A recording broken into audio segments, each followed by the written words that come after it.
To concerns now from the Jamaica Agricultural Society, JAS, about imported food being given to persons in quarantine at a time when most sectors are losing money because of the coronavirus. JAS President Lenworth Fulton raised the issue as he sat down with TVJ News on Wednesday. Krista Campbell reports. Residents in these communities frequently given food packages, but President of the Jamaica Agricultural Society, JAS, Lenworth Fulton, argues that the relief packages include mostly imported products, and he wants the government to address that. Shift to using local food production, yams, cocoa, banana, Irish potato, to put in these packages first and save the imported food since they are already processed for the future. Citizens ordered to stay off the streets to further curtail the spread of the virus means less shoppers at food markets and just about everywhere else. The JAS president says farmers are literally left with the bag as they struggle to sell their produce.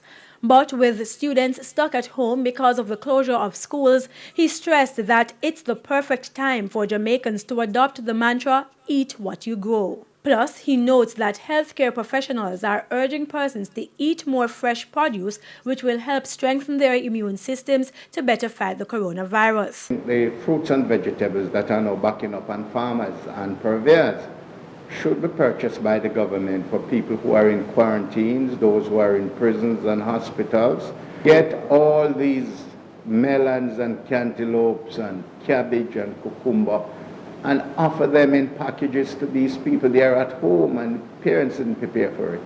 So if you can give them fresh vegetables and fruits, they will use it and it will supplement the diet for these children and keep them healthy. He adds that it's even more important now for those who have not yet started to get into backyard gardening. Grow your children to have the tastes and preferences for our local food, because that is why other countries are wealthier than us.